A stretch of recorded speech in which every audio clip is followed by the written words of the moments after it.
Good afternoon. My name is Chris Lenhart, and I'm one of the co-instructors for the class, Water Sustainability, SSM 3301.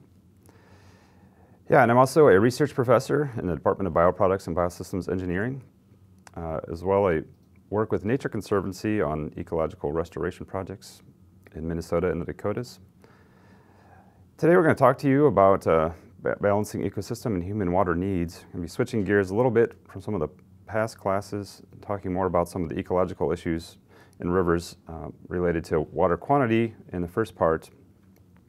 There'll be another lecture which will follow, which is about water quality, conflicts between human uses of water that degrade water quality. For the first part, we're going to be focusing on water quantity and over-extraction of water from rivers, lakes, and areas near human settlements that have been impacted by over-withdrawal more generally. So in the past presentations, we had a lot of information about the water cycle as it occurs naturally in nature, going through the water inputs, rainfall, runoff, and water outputs.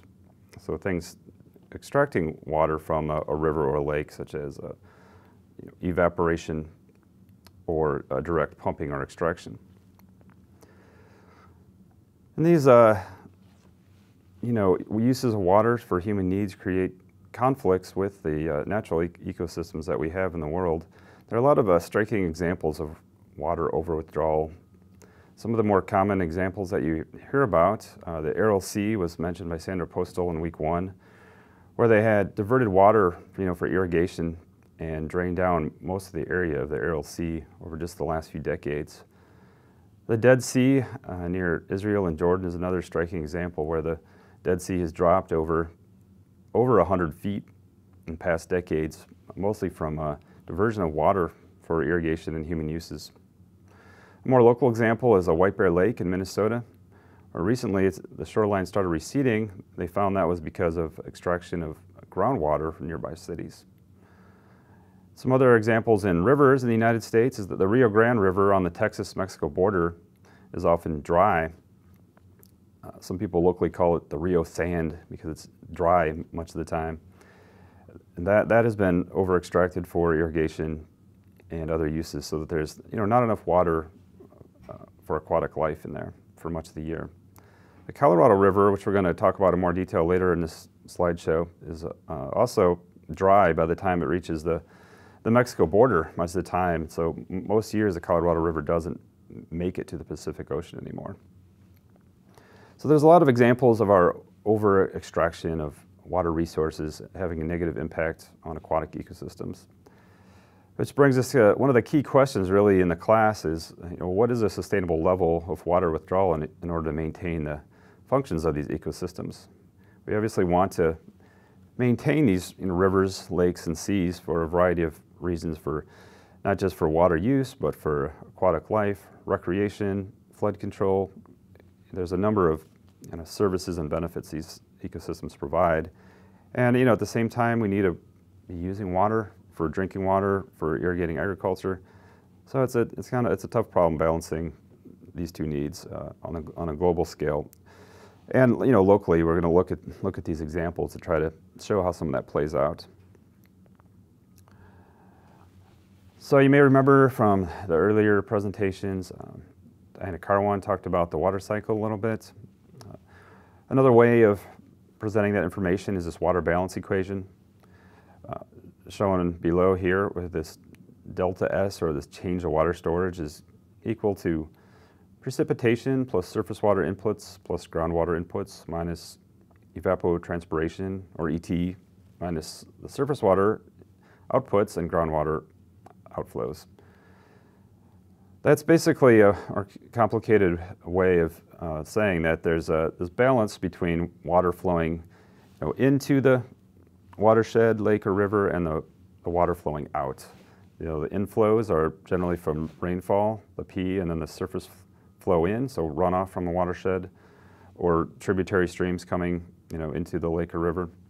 The groundwater is, sometimes you'll have groundwater flowing into a river or lake, which often provides what's called base flow. This is water that's more of a constant level, continually flowing at a more gradual rate throughout much of the year, where the surface water tends to be flashier and more sporadic, occurring after you have rainfall or storm events.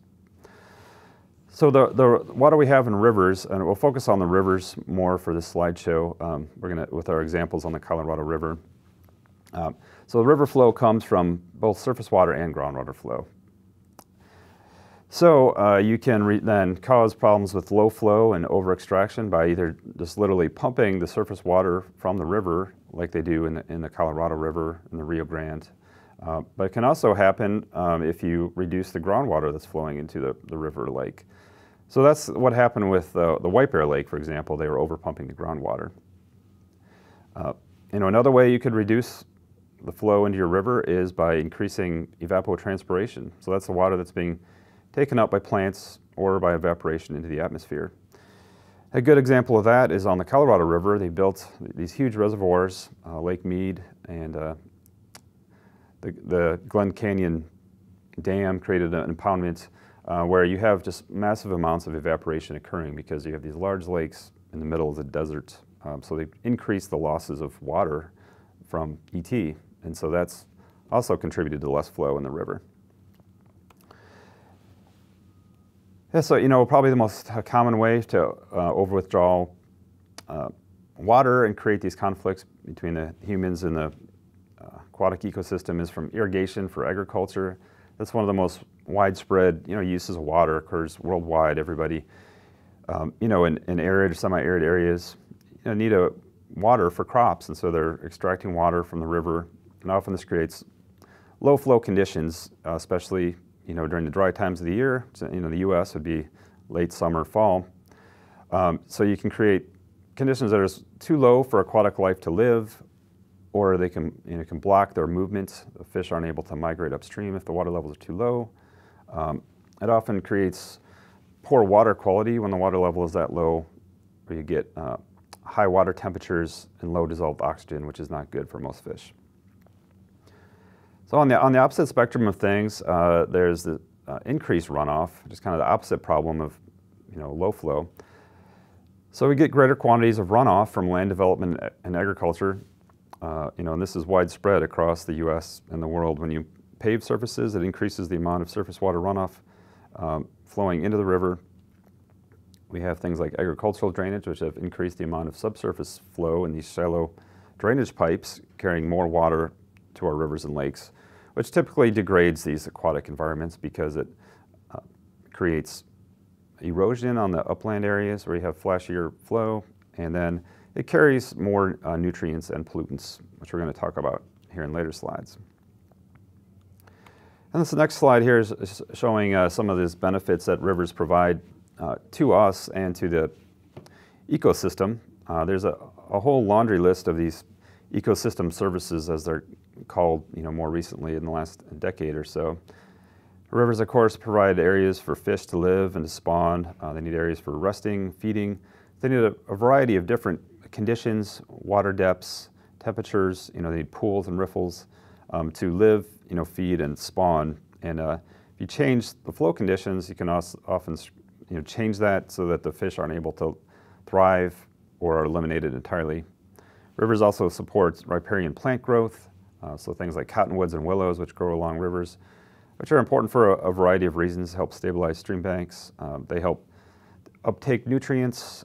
So the river environment generally is a hot spot for carbon and nutrient cycling. So on the sides of the river, on the floodplain, you'll get carbon storage. In the river itself, you'll have dissolved carbon flowing downstream. So that is part of the whole carbon balance when people are considering climate change issues.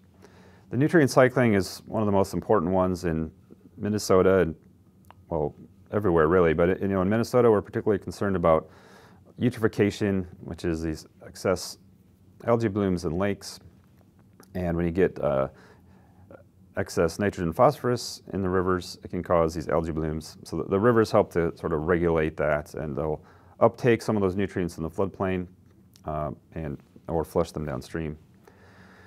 And some of the other benefits, functions the rivers provide are river recreation. On this slide, we got a nice picture of a kayaker on the river there.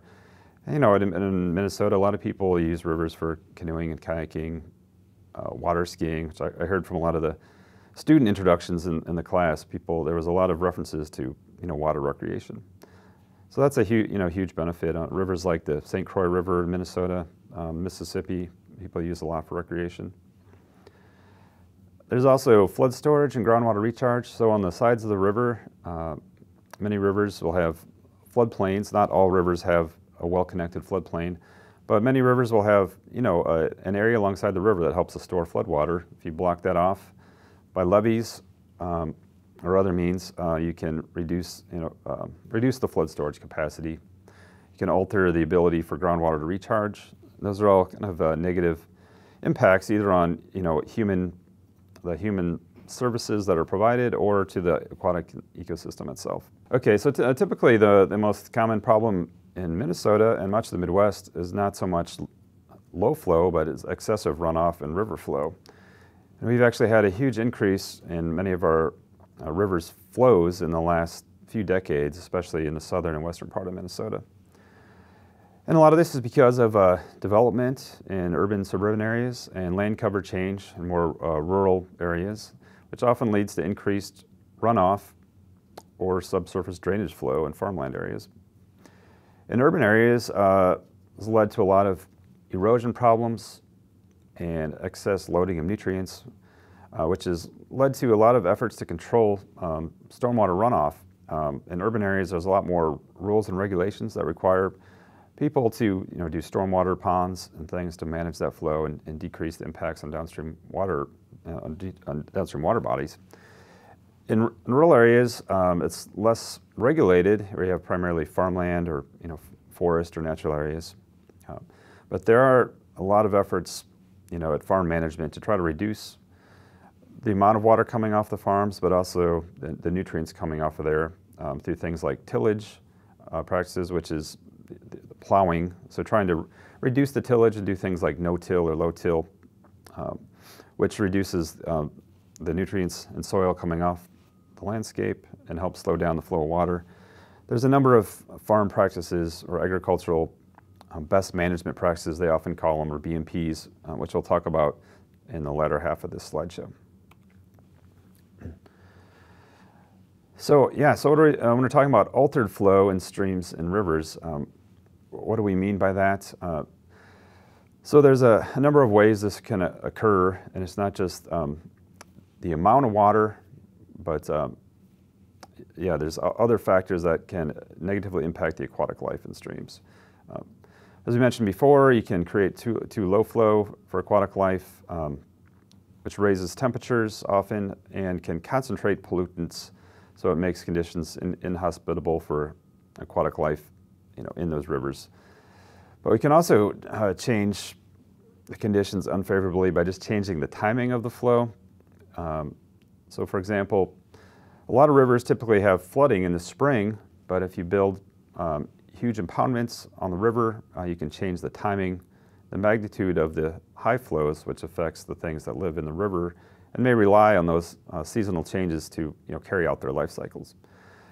For example, cottonwood trees, they rely on formation of sandbars in the river through high flows, but then they need a period of lower flow, kind of gradually dropping flow during the summer, where their seeds can land on the sandbars and create new plants that'll grow and then create nice sandbar habitat. Those kind of things have been altered in the rivers, and these kind of changes weren't as obvious at first. The big flood flows are the most obvious things that people were paying attention to for a long time.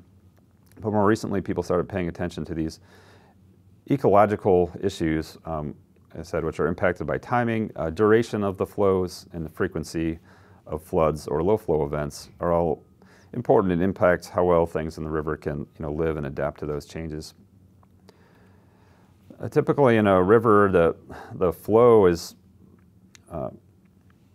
graphed using a hydrograph, which shows the river flow on the left and the over versus the time on the bottom of the graph. This graph here shows the flow change by the average monthly flow on the Blue Earth River Basin in the Minnesota before 1980 and after 1980. showing how we've had this huge increase in average flows in many of our rivers in southern Minnesota. This was from a research project that we worked on a few years ago. And again, if you graphed other low flows, high flows, many of those have also increased or changed in other ways. And so you can see there's a pretty dramatic change here. And we'll talk about some of the reasons for that later.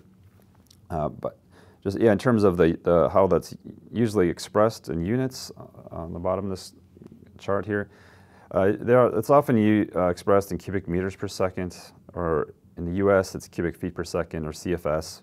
So if you go to the US Geological Survey, sometimes people who are going on canoe or kayak trips will check this website to see what the river levels are, and you'll see this CFS number. It gives you an idea of how high, what the water level is.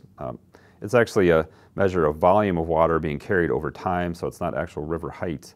There will be typically a river stage measurement, which will give you a kind of a height of the river on the USGS websites as well.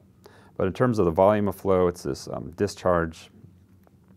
And another way it's expressed is acre feet per month or year. And you'll see this on some of the later graphs on the Colorado River. This is usually used for much larger volumes of water. You're talking about like over years or decades even.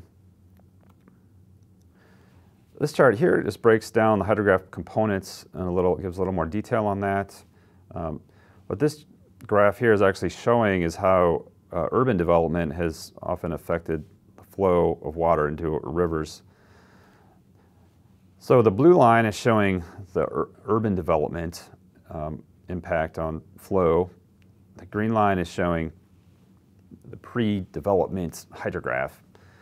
So one of the first things you notice on this graph is that there's a steep peak.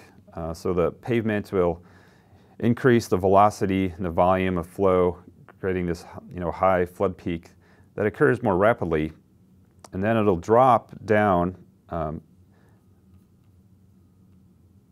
It'll drop down, and this is what they call this recession limb, as it recesses down to a base flow level. So what we see in areas that have been urbanized or suburbanized, that there's actually less flow during the low flow periods. So this was pre-development. There was actually more water flowing. So during the late summer or fall in Minnesota, we historically would have had more water in many of the streams. But what happened is, we paved this area, created impervious surface areas, flushed the water off more quickly, and then all the water goes off in a big flush, and we don't have as much base flow later on. So there's a lot of management that's been done. Of course, I mentioned the stormwater ponds. People are also doing things like infiltration basins, grass swales, vegetative management practices to try to reduce the flow of that water in urban areas. Basically do anything to kind of slow it down or get it in the ground where it'll infiltrate and move more slowly and then go back into the stream as base flow. Now in agricultural areas, it's a little bit different. You don't have quite as dramatic a change in the peak runoff because we don't have impervious surface areas. We have farmland, but it's tended to increase the volume of runoff because we don't have as many plants growing on the landscape, which would consume water through that evapotranspiration process that we mentioned earlier, which tends to decrease the amount of flow going into the rivers. Some of the other impacts to rivers that change the flow patterns and amounts are dams and reservoirs. These are widespread, around the world of various sizes. Of course, impoundments serve a lot of purposes for humans, which are beneficial. We need water storage. So if you create a pool, then you can kind of extract water out of there. And so Minneapolis and St. Paul actually get their water from the Mississippi River, which is shown in the picture here on the lower right. This actually shows the Ford Dam near Highland Park in St. Paul. This was a dam that was built about 1917 to provide hydroelectricity for the Ford plant. They added this navigation channel off to the left so ships could get up carrying crops and gravel and other supplies upstream through the lock and dam. This dam actually doesn't provide really any flood control because the water is actually at the top of this dam all the time. In order to provide flood storage, you actually need to have some empty pool, some space to store the water that's coming from above. So this is actually a common misperception about dams, is that they provide all these services, when in fact, they only provide often a subset of those many times. You can't do everything with one project site often. So this brings up the question of, are dams green? You often hear hydropower being cited as a green source of energy that has no impacts on the air because you're reducing that pollution from coal-powered energy, for example. So it's green in terms of air, but in terms of impacts on the river, it's definitely not. The dam's most obvious impact is that they block the movement of fish. And so on the Mississippi River, we have all these fish species that no longer can access the upper parts of the river because there's a whole series of dams on the Mississippi River going all the way down to St. Louis. And so you got 10 huge dams, 10, 20, 30, 40 feet high that fish can't get past. And the Mississippi River is one of the main sources of aquatic biodiversity in North America. So it is a serious problem for aquatic diversity. You'll also hear about mussels or clams, as I guess non-aquatic scientists might call them, that have been impacted by the dams as well. And there's a lot of endangered and threatened species of mussels in the Mississippi River and around Minnesota. The Columbia River, shown on the bottom of this slide, is another example of fish passage and dams blocking them. So up in the Pacific Northwest, there's all these endangered salmon runs and many huge dams which provide hydropower for much of the Pacific Northwest. It gives them cheap hydropower, which is great. But so they've been trying to mitigate that, the impacts on the fish, by providing fish passage and so forth on the Columbia River with kind of mixed success. It works to some degree, but they got to keep stocking them and maintaining them. Okay, related to other impacts related to dams are physical problems, sedimentation. So you look at this pool here. This is the dam. The river's flowing from up this way downstream. This impoundment of water will slow down the water, settle out all sorts of sediment. So virtually all dams trap sediment, which can be a good thing for downstream water quality. Excuse me. But it leads to sedimentation of the reservoir, which over time, shortens the lifespan of the dam. So eventually, these things will fill in with sediment.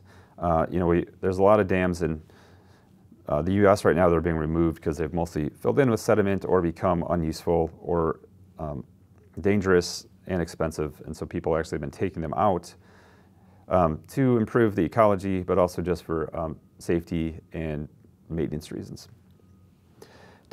Aside from these more obvious impacts, the dams also change the flow regime or the patterns of flow in the river, which can impact in-stream life. So on the Colorado River, which we're going to talk about a little later, it has reduced a lot of these high peaks that used to occur on the river and held the water back behind these impoundments, settled out the sediment, so that the water quality and the timing of the flows and many other factors are actually very different downstream of the dam than upstream of the dam. And that impacts, the fish and aquatic life that were evolved in these conditions and adapted to living under different kind of water quality and timing of flow. And another final problem here we show on this graph, on this slide, is that the dams can reduce flow to rivers downstream when you lose tons of water to evaporation, which I talked about earlier. When you create this huge open pool that increases evaporation, whereas in a river it would be in a much narrower channel, flowing faster, and you wouldn't lose as much water to evaporation. So what are some of the ways that flow alteration is measured? So on the hydrograph we showed this peak flows. From the hydrograph you can also calculate a total volume of flow that has occurred after a storm event or over some period of time, say like a month or a year. So those are the more basic or obvious ways flow alteration is measured. Have we increased the peak flows? Have we increased the 100-year flood, for example? But the duration of flows is another way. So are we having longer periods of really low flows, for example, or longer periods of really high flows, like has happened in many of the rivers in Minnesota. There's also ecological indicators, which look at the timing and a whole bunch of different metrics about the patterns of the flows. One of these tools is this Indicators of Hydrologic Alteration, which was a tool that was developed by the Nature Conservancy about 20 years ago.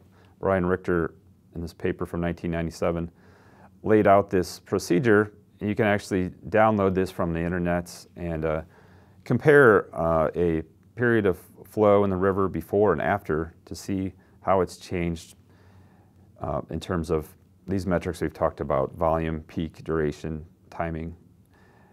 And that'll help managers to decide, do we need to try to change the flow in this river to provide enough low flow water in the summer for fish, for example, or do we need to create some more flushing flows from dams so that sandbars can be recreated so that cottonwoods have a place to establish and grow again.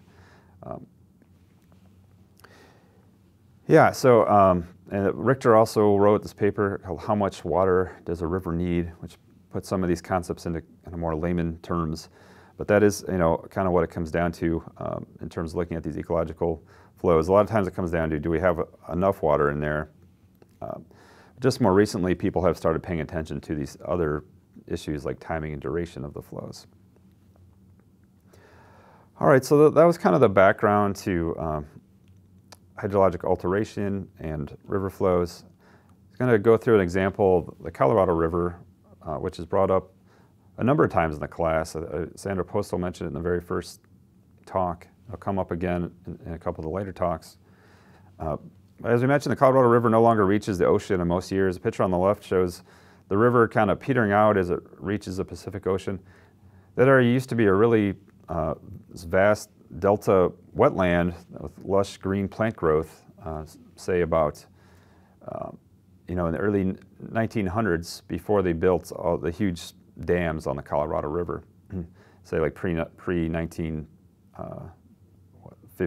The picture on the right shows a boat. This is from National Geographic that was near the Colorado River Delta, which is abandoned from drying up. So it was a huge change that occurred on this delta, I said, from this kind of rich environment, and now it's just mostly dried up, and most years the water doesn't make it to the mouth. The reason for that is because, as you mentioned, all these dams have been built on the Colorado River. People need a lot of water out in the western U.S. There's not enough water in most of the major cities, so they actually get many of the cities in the western U.S. get their water from the Colorado River. Las Vegas, Los Angeles gets some of their water, Phoenix, and even some of the Colorado cities further upstream. But what's happened over time is that the water levels have dropped in these reservoirs. This is Lake Mead, which is the impoundment or reservoir that Las Vegas gets their water from. You can see the water level in 1980 was around 1,200 feet. It's dropped, about 150 feet. So that's making a lot of people nervous. Obviously, Las Vegas is looking for places, where else can they get some more water? Because at some point, if the water level dips below the intake pipes, for example, they'd have to redo all that, aside from the question of just, is there enough water? So you might ask, how did that happen? This huge city building out in the middle of the desert and just, relying on, water from this, mostly from this one reservoir, although it's expanded a lot now. They're getting it from many places now, but well, part of the problem was that when they allocated the water to the states, these western states, in the earlier parts of the 1900s, at that time the river actually had more water in it. They measured the flow during a wet period, and they allocated more water to the states than we actually have now, by a fair amount.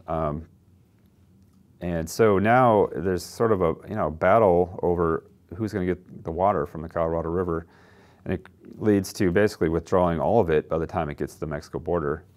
This shows, this graph here, again, is from National Geographic. They have a really good website on a lot of this information. This shows just the relative amount of water being withdrawn by different cities, different parts of the basin. So you have Denver a little bit, Salt Lake City a little bit, But mostly it's these lower basin cities in Arizona, in California, and Las Vegas. You have Phoenix, Los Angeles, and some of the water is used by farmers in Mexico as you cross the border. And because we've taken most of the water out of there and then created a concentrated kind of saltier water, they actually have to treat some of that water before they can use it for drinking, for example. So that's created a real problem for the people on the very far end of the river. So as a result of that, recently people have been trying to do some restoration on the Colorado River. Just a few years ago, I believe it was 2014, there was water releases from some of these lower Colorado River dams, just upstream of the Mexico border. There's a whole bunch of organizations that worked on the agreement, to essentially take some of this water, which would be otherwise used for irrigation or other purposes, and so flush some of that down into the river and help, recreate some riparian plant growth, help recreate some of these delta marshes, some of this aquatic environment that's used to support all this bird life and wildlife down in this area, as well as some, recreation as well. There are some tourist areas down in that area. They're also doing some work on treatment wetlands in that area. So these are constructed wetlands to help remove some of the pollutants from the farmland that drains down into the lower delta. So there's a lot of interest in that and a lot of hope because this hasn't been something that's been done before. It took a lot of work just to get these releases. The picture on the right shows some of this riparian vegetation regrowth after they did the flow release, which before this would have been all kind of dry, barren land. All right, so that's an example of some of the things we're trying to do to counteract this over-withdrawal. It's a real battle on the Colorado River because of all the needs of those major cities in the west to try to get more flow. But it is a start. And in general, more broadly, talking about protecting flow in rivers, there's a number of things we can do to try to maintain appropriate flow conditions for aquatic life.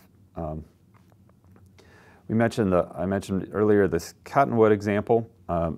So on the Colorado River up closer to the Grand Canyon area, they've actually been doing some releases of water from those dams. They've done it a couple times to help rebuild sandbars. So when they flush higher flows out of the dam, it releases sand, and that carries it downstream. It helps reestablish some of those sandbars, which cottonwoods need to grow on.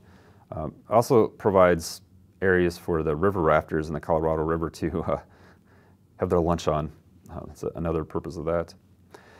But yeah, so what are some of the other things we can do? Are protecting groundwater. There are minimum flow rules in many states, so at least trying to prevent the total withdrawal of water from the rivers. There's a lot of rules in many of the Midwestern states about how much flow has to stay in the river for fish. You especially see these rules in trout streams, for example, where you have a high-value recreational fishery and a high-value ecological stream. They'll have stronger rules. You see less of this as you go out into the western Minnesota and western U.S. It becomes more arid or semi-arid to arid. There's naturally less flow in the rivers. And so you have to, consider the kind of local environment as well as the local needs for water. So at the least trying to time the extraction of the water so you're not harming fish when they're spawning or migrating. Trying to keep water in at those kind of key times is one thing that people have worked on out in the west as well. Okay, and then earlier we talked about the runoff in developed areas, and this is not a focal area for this presentation, although there'll be some more in some of the later presentations. But trying to reduce runoff in developed areas helps protect the rivers in terms of keeping sediments out of there and other pollutants and nutrients, and creating too flashy of hydrographs, which can be detrimental to certain aquatic life. When you get this really rapid rise in stream flow and then a rapid fall, that can be detrimental to aquatic vegetation, for example, isn't able to survive those conditions a lot of times. Okay. Yeah, and this is sort of moving out more broadly, looking at what does sustainable water management mean exactly then. So, we don't want to extract water beyond what can be renewed. So that's easy to say, a little bit harder to figure out. We know on rivers that have stream flow gauges and long-term flow records, and kind of what the long-term flow should be, especially this kind of a base flow. Oftentimes the surface runoff is seen as more somewhat disposable because you have all this excess flow at that time, so you can possibly extract some of that water. But over time, you can't be withdrawing more water than is supplied from the watershed over time. Otherwise, you're just going to, reduce the flow of the river, and that won't be of use to humans or aquatic life. There's also certain environmental thresholds which you don't want to go past. So this comes up particularly in lakes, is a more obvious example. With lakes, you often get, when you get degraded conditions, these algal blooms, these green algae growth and other aquatic plants, which comes from excess runoff and nutrients being carried into the lake. We're going to talk about that in the next slideshow a little bit more, so I won't go too much into that. But the main idea is, are there thresholds which, if you go past, you can't kind of come back from and restore a river or lake? So if those can be identified, and we know more about that through things like the indicators of hydrologic alteration, then we can prevent those really kind of irreversible impacts. But sustainability, of course, means not just the aquatic environment, but the social and economic conditions as well. You often see this triple bottom line phrase. This came, I think, from, well, this graph is actually from Wikipedia. But yeah, so that it's this idea of this people, planet, profit, that you have to consider all three in order to have a sustainable system, whatever type of ecosystem you're talking about.